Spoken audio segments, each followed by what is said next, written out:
नमस्कार, मैं हूं अमित कुमार। स्वराज संवाद में आपका स्वागत है। आज हमारे खास मेहमान 5 बार के सांसद और मध्य प्रदेश के कांग्रेस प्रभारी जयप्रकाश अग्रवाल जी, बहुत बहुत स्वागत है आपका। बहुत धन्यवाद। ये कहा जाए कि चुनाव से ठीक साल भर पहले आपको महत्वपूर्ण जिम्मेदारी, सबसे बड़े प्रदेश की, ये कहें कि उत्तर प्रदेश के बाद ये कहा जाए क्षेत्रफल की दृष्टि से बड़ा प्रदेश है, जिम्मेदारी आपको मिली हुई है। जहाँ सत्ता पहले थी, जीती पिछले बार 2018 में आपने था, लेकिन फिर बीजेपी की यहाँ सरकार उन्होंने बना ली। मामले उसमें नहीं जाएंगे, लेकिन लगता है बहुत बड़ा चुनौती है यहाँ पर इस तरह से। जो भारतीय जनता पार्टी के हालात रहे हमारी सरकार के बाद, वो हालात आज की स्थिति में देखें तो उनके बहुत कमज़ोर हैं। कोई भी विषय अगर उठाकर देखें तो उन्होंने जो सरकार चलाने का तरीका होता है उस पर उन्होंने अमल नहीं करा, जिससे लोगों को लाभ हो सके।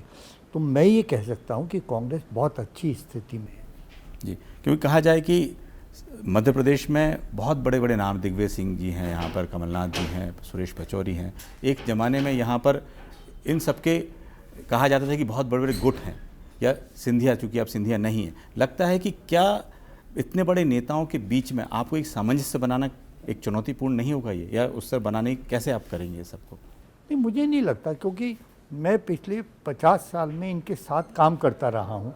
पार्लियामेंट के अंदर, पार्लियामेंट के बाहर, ऑल इंडिया कांग्रेस कमेटी के फोरम पे, और मेरे सबसे संबंध बहुत अच्छे हैं। और आज के समय में किसी भी एक नेता ने कोई ऐसी मांग नहीं रखी जिससे ये कहा जा सके कि वो नाजायज़ है या ये ज़बरदस्ती है। हर आदमी में ये एक तरह की भूख है कि हमारी ये सरकार जो चली गई थी दोबारा बननी चाहिए। आपको लगता है कि अभी बहुत कम समय हुआ है, लेकिन इतने कम समय में आपको पूरे प्रदेश का दौरा करना, वहाँ कार्यकर्ताओं से मिलना, और कहा जाए कि कार्यकर्ता तैयार भी करना, जो कांग्रेस के लिए ये कहा जाए कार्यकर्ता मुश्किल हो जाता है, नेताएं तो बहुत हैं, कार्यकर्ता आपको तैयार करने? कार्यकर्ता बहुत है मध्य प्रदेश में, और हमारी जो संस्था है, जो बॉडी हमारी बनी हुई है नीचे यूनिट स्तर तक, उसमें भी वर्कर बहुत है और काम करने वाला है, और उसमें काम करने की नीयत है। उसका उदाहरण मैं इसलिए दे सकता हूं कि बीजेपी ने बहुत ज़्यादतियाँ की हैं हमारे वर्करों पे, हमारे नेताओं पे।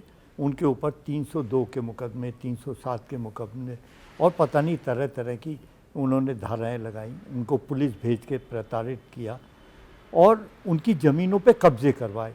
लेकिन उसके बावजूद आज तक एक भी हमारा कार्यकर्ता पार्टी छोड़ के नहीं गया, और वो उसका मुकाबला कर रहा है और हम उसके साथ खड़े हैं। लेकिन आज ये चैलेंज भी है कि आपको विधायकों को बचाना है। हर बार कुछ खबर आती है, कुछ विधायक फिर बीजेपी की ओर जा रहे हैं।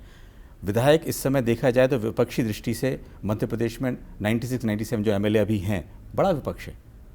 तो ऐसे में विधायकों की को यहाँ पर रखना, कैसे आप रखेंगे उन सबको एक साथ यहाँ पर? मुझे पता नहीं ये खबर कहाँ आ रही है और कौन चला रहा है। ये भारतीय जनता पार्टी का भी है। आपको ध्यान होगा, जब भारत जोड़ो यात्रा की शुरुआत होने वाली थी तो बड़ी खबर चली कि आप देखना यात्रा एक तरफ रह जाएगी और बहुत सारे विधायक छोड़ के जा रहे हैं, बीजेपी में जा रहे हैं। ये सब बीजेपी फैलाती है, एक स्टंट है जिसका वो हमेशा इस्तेमाल करते हैं। हमें उससे कोई घबराहट नहीं है और कोई जाने वाला नहीं है।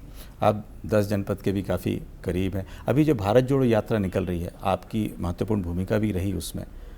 लगता है कि ख़ास तौर से मध्य प्रदेश में की दृष्टि से देखा जाए तो फ़ायदा होगा, क्यों?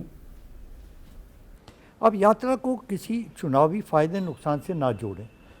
उस यात्रा का मकसद ही बिल्कुल फ़र्क है। वो एक देश की यात्रा है और उस नफ़रत के ख़िलाफ़ है, बेरोज़गारी के ख़िलाफ़ है, और जिस तरह से ये पूंजीवादी सरकार बनती जा रही है, पूंजीवादियों की तरफ बढ़ती जा रही है, उनको सारे जो हमारे पीएसयू हैं उनको बेच के पैसा दिया जा रहा है। तो मुझे लगता है उसके खिलाफ एक ऐसी यात्रा है जिसमें हम ये कह रहे हैं, राहुल गांधी कह रहे हैं कि हमें भारत को एक करना है और नफ़रत के खिलाफ हमें भारत को जोड़ना है। तो वो यात्रा का मकसद को इतना छोटा ना करें कि उसे चुनाव से जोड़ा जाए।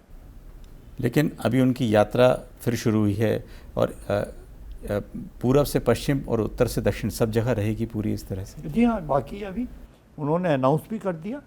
वो तो अनाउंस करे हुए भी तकरीबन 1 महीने से ऊपर हो गया, जब जयराम रमेश जी ने कहा था कि हम गुजरात से और असम तक जाएंगे, तो वो तो ऑलरेडी अनाउंस कर चुके हैं। एक चीज़ देखने में ये आ रही है कि पहले जब कांग्रेस होती थी, अपने जो विधायकों के टिकट थे आखिरी क्षण में आते थे, लेकिन इस बार जो है बड़ी तैयारी के साथ 6-6 महीने पहले बोल रहे हैं कि टिकट जो है विधायकों को दिया जाएगा, या तैयारी शुरू कर दें विधायक अपनी। तो क्या पूरा बदलाव करने वाले हैं, या जो जीतने वाले चेहरे हैं उनको पहले से ही आप उनको आगे करने वाले हैं? देखिए, ये एक पॉलिसी है, वो पॉलिसी मैटर हमारा जो इलेक्शन अथॉरिटी है ऑल इंडिया कांग्रेस कमेटी की, जिसके कांग्रेस अध्यक्ष प्रेसिडेंट होते हैं, वो तय करती है। तो अभी उसके ऊपर कोई बैठक नहीं हुई है, तो मैं इस पर कोई चर्चा नहीं कर सकता।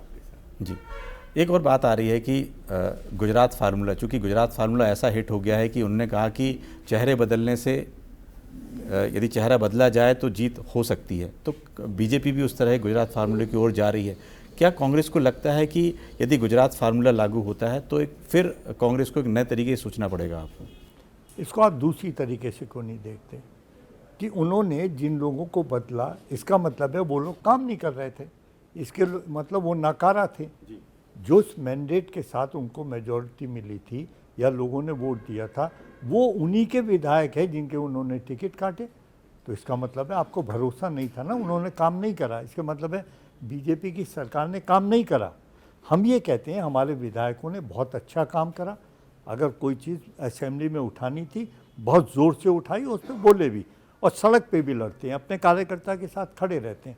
तो मुझे नहीं लगता हमें उसी स्थिति की ज़रूरत पड़ेगी। मध्य प्रदेश में शिवराज सिंह चौहान एक ऐसा चेहरा है जिनसे जो सबसे बड़ी चुनौती कांग्रेस नेताओं से बातचीत होती है। किन मुद्दों के साथ जाएंगे? क्या ऐसे कोई मुद्दे हैं जिनके खिलाफ आप इस बार आएंगे? अच्छा, कोई दिन आप बताइए जो अखबार में बीजेपी के भ्रष्टाचार के बारे में खबर ना पढ़ते हो कि मध्य प्रदेश में ये घोटाला हो गया, ये घोटाला हो गया। यहाँ तक कि मिड डे मील का भी घोटाला आ गया सामने, टीचर्स की तनख्वाह खाने का आ गया, नाजायज़ चीज़ें खरीदने का आ गया, ज़मीनों का आवंटन हो गया। कितने घोटाले हैं जो आप रोज़ अखबार पढ़ें, रोज़ आपको वो खबरें मिलेंगी।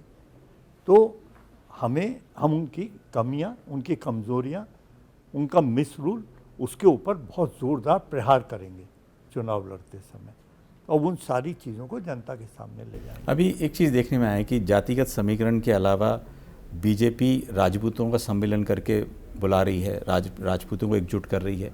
लगता है कि इस तरह की राजनीति मध्य प्रदेश में पहले नहीं थी, अब लगता है कि ऐसे देखने को मिलेगी। क्या कांग्रेस इसके उलट क्या बाकी सब धर्मों को एक साथ करके आगे बढ़ रही है? हमारा सीधा है रोटी, कपड़ा और मकान, ये कांग्रेस का बुनियादी नारा है। और रोज़गार, जब से कांग्रेस बनी है हमारा बुनियादी असूल है, जिसके ऊपर हम हमेशा काम करते हैं। हमारी सरकारें रहती हैं और इन्हीं का हम चर्चा करते हैं जब चुनाव आते हैं। आप लोगों को भूखा रख के तो नहीं कह सकते। आपने किसानों से वायदा किया कि हम आपकी आय दोगुनी करेंगे, क्या कर दी? आप स्कूलों की हालत देख लें क्या हो रही है, आप बिजली की हालत देख लें, गांव में जाकर देखें, सारी रात बिजली नहीं आती, बुरी तरह बेतहाशा बिजली के बिल आ रहे हैं, लोग बुरी तरह पीड़ित है, कोई सुनने वाला नहीं है। आप इनके स्कूलों की हालत देख लें, आप इनके हॉस्पिटल की हालत देख लें, आप इनके डेवलपमेंट की हालत देख लें। मध्य प्रदेश सिर्फ भोपाल तो नहीं है, मध्य प्रदेश सिर्फ इंदौर तो नहीं है। आप दूर दराज गांव में जाकर देखें। मैं यात्रा कर रहा हूं आजकल, मैं अलग अलग ज़िलों में बहुत दूर दूर जाता हूं, मुझे तो सड़कें ही नहीं पता लग रही कि कहाँ सड़कें हैं, इतनी बुरी हालत है यहाँ की। तो शायद मुख्यमंत्री जी हवा में घूमते रहे, इसलिए उनको ज़मीनों के बारे में इतना इल्म नहीं है। तो हम बहुत ज़ोर से कहने वाले हैं सारी बातें। एक और देखने में आता है कि कार्यकर्ताओं को मुद्दों के साथ सड़कों पे उतारना, इसमें कहीं कांग्रेस पीछे रह जाती है। कई ऐसे मुद्दे होते हैं जो कई नेताओं से, कार्यकर्ताओं से बातचीत भी होती है कि सड़कों से कांग्रेस गायब है। आप अगर पिछले कुछ महीने में कमलनाथ जी की मीटिंग देखें, आपने उस मीटिंग में किसी एक मीटिंग का आप जिक्र करें और मैं बताता हूँ आपको, उसमें किसी भी मीटिंग में 10-15 हज़ार से कम आदमी नहीं है किसी जगह भी। अगर लोगों की दिलचस्पी कांग्रेस में नहीं होती, अगर लोग आज के समय की मौजूदा बीजेपी सरकार के खिलाफ हम वो माहौल पैदा नहीं करते, तो ये भीड़ नहीं आएगी कभी हमारी मीटिंगों में। और मैं भी कहीं जाता हूँ तो लोग बड़े उत्साहित होकर मुझे ले जाते हैं, बात सुनते हैं, मीटिंगों में बैठते हैं, घरों में ले जाते हैं। तो ये उत्साह है वर्कर का। अगर कांग्रेस कमज़ोर होती तो लोग घरों में बैठ जाते, उन्हें निकालना मुश्किल होता। जैसे आपने कहा कि कई मुद्दे हैं सरकार के खिलाफ हैं, सड़क पे बेरोजगारी जैसे मुद्दा, जो भी मुद्दा है, भ्रष्टाचार है, बेरोजगारी है, पानी, बिजली, सड़क, इसको लेकर आंदोलन की ज़रूरत है। कोई आंदोलन शुरू होगा? होती है। आप अगर अलग अलग ज़िलों में देखें तो हर जगह आंदोलन हो रहे हैं। आप कहेंगे मैं अभी अपने क्योंकि मैं फीडबैक रखता हूँ उन चीज़ों का, जो जो वर्कर हमारे कर रहे हैं, जो हमारी इकाइयाँ कर रही हैं, वो हमें भेजते हैं। हमारे पास उसके आंकड़े हैं, मैं आपको उन सबके डेमोन्स्ट्रेशन के वो दिखा सकता हूँ कि किस तरह लोग सड़कों पे आकर डेमोन्स्ट्रेशन कर रहे हैं और दब नहीं रहे। बीजेपी उनको प्रताड़ित करती है, उसके बावजूद कोई नहीं दब रहा। चलिए, एक चीज़ और है कि आप कार्यकर्ताओं से जुड़े रहें, आप बिल्कुल दौरा करते हैं। सेवा दल की एक जो कमी कांग्रेस को क्या लगती है कि सेवा दल की जिस तरह की सक्रियता हुआ करती थी, अब उस तरह से दिखाई नहीं देता? नहीं है। अभी मैं देवास गया था, वहाँ बड़ा अच्छा उन्होंने एक सेवा दल का कैंप किया था और उसमें होंगे मेरे ख्याल से 3-4 हज़ार आदमी होंगे और बड़ा अच्छा लंबा जुलूस कई घंटे का उन्होंने निकाला था। और जहाँ भी मैं जाता हूँ मुझे तो उनके लोग मिलते हैं, यूनिट भी मिलते हैं, उनके इंचार्जेस भी मिलते हैं। क्योंकि संगठन जैसे बीजेपी का संगठन है, सब लोग मानते हैं बीजेपी का संगठन बड़ा मजबूत संगठन है। कांग्रेस भी कई बार उस संगठन जैसे पहले संगठन मजबूत करने के लिए क्या बूथ स्तर तक अपने कार्यकर्ताओं को कैसे जोड़ रही है? सर, तोड़ने वाला मजबूत कैसे हो सकता है? जी, आपने कहा कि भारतीय जनता पार्टी जोड़ती है जिसकी बुनियादी नफरत है, जो एक दूसरे में तफरका पैदा करते हैं, वो जोड़ने वाला कैसे हो सकता है? नहीं, बूथ स्तर तक आप कैसे जोड़ रहे हैं? हम तो, हमारी इकाइयाँ हैं और उन इकाइयों को हम छूते हैं। अगर आज आप देखते एक बहुत बड़ा सम्मेलन पंचायत का हुआ, जो लोग जीते हैं, मेरे ख्याल से कुछ हारे हुए जीते हुए भी हो सकते हैं, और आप उनका जोश देखते। अगर कांग्रेस कमज़ोर होती है, कांग्रेस नीचे तक धरातल तक नहीं होती, तो पंचायत का छोटा सा मेंबर इतने उत्साह से भोपाल नहीं आता। और उसका आप जज्बा देखिए, जिस तरह वो सबसे मिले और बड़े खुश थे सब लोग, कमलनाथ जी के साथ फ़ोटो खिंचवा रहे थे, मेरे साथ के ऊपर भीड़ लगी हुई है, लोग थे ऊपर भी मिलने आए, तो उनमें जज्बा है, जब ही तो हम कमज़ोर नहीं है कहीं। बिल्कुल बूथ स्तर तक बिल्कुल मजबूती से। एक और मुद्दा ये है कि मध्य प्रदेश में कई ऐसी चीज़ें, आदिवासी को लेकर भी यहाँ पर बीजेपी अपना पूरा मूवमेंट कर रही है, क्योंकि कांग्रेस ने भी कई आदिवासी इलाकों से अपनी रैलियाँ शुरू की हैं। आदिवासी हैं, जातिगत समीकरण है और डेवलपमेंट भी है। आपने कहा रोटी, कपड़ा और मकान, क्या इन सब मुद्दों के साथ आप आगे बढ़ेंगे? क्या वो एक भी अचीवमेंट आदिवासी क्षेत्र का बता सकते हैं अपने 3 साल के उसमें? हम तो कह सकते हैं कमलनाथ जी ने 100 यूनिट 100 रुपये एक पहल की थी। हम तो कह सकते हैं कि उन्होंने किसानों के कर्जे माफ़ करे थे और उसकी एक बहुत बड़ी तादाद है उसकी। बिजली के ऊपर काम करा, शिक्षा के ऊपर काम करा, डेवलपमेंट पे काम करा। जो बच्चों की शादियां होती थी उसके लिए उन्होंने एक रकम ऐद की थी कि इतने पैसे उनको दिए जाएंगे। किसी के घर में हादसा होगा तो उसको इतने किलो हम गेहूं देंगे। बहुत सारी चीज़ों का हमने शुरुआत की थी। तो ये बताएं ना, उसके मुकाबले उनको उसको रोक दिया उन्होंने, जो कुछ कमलनाथ जी ने शुरू करा कांग्रेस की सरकार ने। लेकिन उसके बाद तो वो लोग पीड़ित हैं। उनकी सिर्फ नारा लगाने से लोग जुड़ जाएंगे और फिर 5 साल मज़े करोगे, भ्रष्टाचार करोगे, आपको खुली छूट होगी, इससे वोट नहीं मिलने वाला। तो 15 महीने का जो कामकाज है कमलनाथ जी का, वो भी आप जनता के बीच ले जाएंगे? 100%। वो आज भी लोग याद करते हैं उसे, आज भी याद करते हैं। कौन से आपने जो काम गिना है, क्या कई ऐसे और काम हैं जो, जैसे किसानों का जो ऋण माफ़ होना था वो पूरी तरह से नहीं हो पाया, जो बताया गया कि उसमें भी काफ़ी कमी रह गई थी? मैं उसकी वजह बता देता हूँ। देखिए, समय कितना मिला? समय मिला सिर्फ 1.25 साल। 1.25 साल के अंदर उन्होंने तकरीबन 80% जो वायदा था उसे पूरा करा। और वो नीचे से जो छोटे किसान थे उससे लेकर एक लिमिट तक वो गए। अब सिर्फ 20% वो जो बड़े किसान थे उनका रह गया, इसलिए कि हमारी सरकार गिर गई। अगर वो समय पूरा हमें मिलता तो शायद वो वायदा भी हम अपना पूरा करते। आप क्या मानते हैं कि जो सरकार गिरी उस समय, उसके लिए जिम्मेदार सिर्फ ज्योतिरादित्य सिंधिया थे?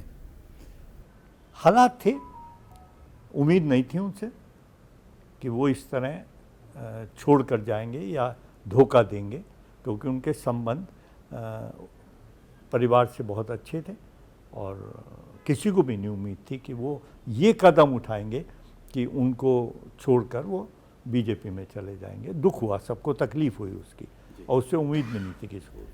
एक बात और देखने में, इस बार जो नगरीय निकाय के चुनाव हुए थे, आम आदमी पार्टी की भी एक सीट मिली। आम आदमी पार्टी भी मध्य प्रदेश में अपने काम शुरू करी। आप दिल्ली की राजनीति को अच्छे समझते हैं, और वहाँ किस तरह से आम आदमी पार्टी राज्य स्तर पर या दिल्ली स्तर पर काम कर रही है। हरियाणा भी उन्होंने, पंजाब भी उन लोग गए, और गुजरात में भी उनका खाता खुला। मध्य प्रदेश में भी आने की तैयारी है, तो आपको उनसे कैसे, बीजेपी और आम आदमी पार्टी दोनों से फाइट कैसे करेंगे? देखिए, हमारे अपने मुद्दे हैं, हम उन मुद्दों के साथ काम करेंगे। और जहाँ तक आपने आप पार्टी का जिक्र करा, 100% झूठ पर आधारित है, जिसको हम यहाँ खोलेंगे। और जो एक सीट उनको मिली है उसका आकलन कर लें, उसका एनालिसिस कर लें। वो परिवार कांग्रेसी परिवार था, क्योंकि हमने उनको टिकट नहीं दिया, किसी वजह से, लोकल वजह से वहाँ कुछ रहा होगा मुद्दा, जिसकी वजह से वो छोड़ के उन्होंने आप पार्टी का टिकट ले लिया। वो आप पार्टी को वोट नहीं पड़ा, वहाँ उस परिवार को वोट पड़ा है, और जगह उनको वोट नहीं पड़ा आप पार्टी को। तो हम निश्चिंत हैं इस बारे में। और जो वहाँ पे भ्रष्टाचार किया, बिजली के बिलों का जिस तरह से उन्होंने लोगों को धोखा दिया है, जो एजुकेशन के बारे में बोलते हैं, आप वहाँ पे सड़क पे जो इन्होंने वो हेल्थ सेंटर टाइप कॉर्नर वो बना दिए, छाबे टाइप। अब उसमें हालत देखें किस तरह, डॉक्टर नहीं है, क्वालिफाइड डॉक्टर नहीं है, वहाँ दवाइयाँ नहीं है। तो सिर्फ हम माफ़ कर रहे हैं, मुफ्त में दे रहे हैं, मुफ्त में दे रहे हैं। डेवलपमेंट क्या क्या, दिल्ली का डेवलपमेंट जहाँ पहले था 15 साल की सरकार में, आप अगर दोबारा दिल्ली जाएंगे तो आपको एक भी नया फ्लाईओवर नहीं मिलेगा, एक भी आपको नई सड़क नहीं मिलेगी। कोई प्लानिंग जो किसी स्टेट की होती है उसके हिसाब से दिल्ली में कोई काम नहीं हुआ पिछले 5 साल में, जब से हमारी सरकार गई है, और लोग याद करते हैं उसे। आपने अपनी राजनीति की शुरुआत युवा अवस्था से की थी, युवा मोर्चा से लेकर 73 में आप अध्यक्ष भी रहे। लगता है कि अब युवाओं को जोड़ना भी एक बड़ी चुनौती, क्योंकि क्या जब तक युवा नहीं जुड़ेंगे पार्टी आगे नहीं बढ़ेगी। आप हैं, कमलनाथ जी हैं, कमलनाथ जी भी यहाँ पर उनकी उम्र भी 75 ईयर तक पहुँच रही है। लगता है कैसे युवाओं को जोड़ेंगे फिर? आज काश आप होते सुबह मेरे साथ, तो मैं आपको ये दिखाता कि जो लोग सामने बैठे थे उनकी तादाद मेरे ख्याल से उस हॉल की गिनती 3000 से ऊपर की होगी, और उसमें 90% नौजवान थे, महिला भी और पुरुष भी, 90% नौजवान थे। तो वो जो हमारी नए साथी निकल के आए हैं, वो कांग्रेस के बैनर पे ही चुनाव लड़ के आए हैं। नंबर 2, आप जब राहुल गांधी जी की यात्रा चल रही थी, उस समय जो लोग उनका स्वागत कर रहे थे और उनके पीछे चल रहे थे, वो भी सारे ज़्यादातर नौजवान थे, जो 15 साल से और 25 साल और 30 साल के बीच के थे, जो उनके साथ दौड़ लगा रहे थे। तो इस बार टिकट भी युवाओं को मिलेगा जितना? वो मैं तो नहीं कह सकता उसको, क्योंकि मेरे अधिकार क्षेत्र में नहीं आता। लेकिन हमारी हमेशा कोशिश होती है कि हम नौजवानों को बढ़ावा दें, उनको आगे बढ़ाएं, और वो आगे बढ़ के काम करें और चुनाव लड़ें। एक सवाल मन में है कि आपने जिस समय राजनीति शुरुआत की थी, उस समय का दौर गोल्डन टाइम था बिल्कुल कांग्रेस के लिए। आपने 84 में पहली बार आप जीते भी। उस दौर में कितना अंतर आ गया है? क्या दिक्कत कहाँ आई? लगातार जीतते जीतते कुछ कहीं तो गलती हुई होगी। ये बहुत बड़ा विषय है, जिसको कुछ शब्दों में नहीं कह सकते, लेकिन इतना कह सकते हैं कि कई बार हम सच्चाई बोलते रहते हैं और झूठ से हार जाते हैं। अगर जो व्यक्ति आज प्रधानमंत्री है, उस लेवल पे रहने वाला व्यक्ति अपनी बात पे पूरा ना उतरे और झूठ बोल के चुनाव लड़े, और हम उस झूठ से हार गए, तो ऐसा भी होता है। वो सच्चाई है ये। उन्होंने कहा कि मैं 2 करोड़ नौकरियां दूंगा। उन्होंने कहा चुनाव से पहले, जिसका संज्ञान इलेक्शन कमीशन को लेना चाहिए था, कि मैं हर एक को 15-15 लाख रुपए दूंगा। ये तो सच्चाई है।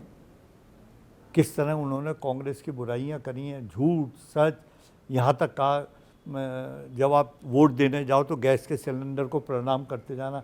आज करवाएं ना गैस के सिलेंडर को प्रणाम, 1200 रुपये का सिलेंडर हो गया। पेट्रोल के हाल कहीं चले गए, महंगाई का बुरा हाल है, व्यापार है नहीं कहीं, कोई नया इंडस्ट्रियल एरिया नहीं लगा।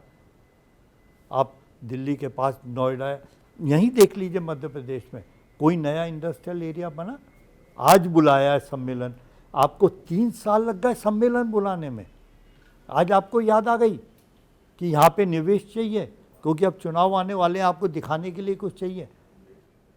तो इसलिए हम अपनी जगह सही हैं, हम झूठ नहीं बोलते, हम बेईमानी नहीं करते, हम कोई गलत रास्ता इख्तियार नहीं करते, जो बात कहते हैं उसे पूरा करते हैं। तो आपका कहना है कि मध्य प्रदेश में यदि विकास नहीं हुआ तो बीजेपी के कारण, क्योंकि आज इतने साल हो गए सम्मेलन नहीं बोला, यहाँ पर बड़ी बड़ी कंपनीज नहीं आई, लगातार बीजेपी का शासन चला, इसको जिम्मेदार मानते उन्हीं की जिम्मेदारी है।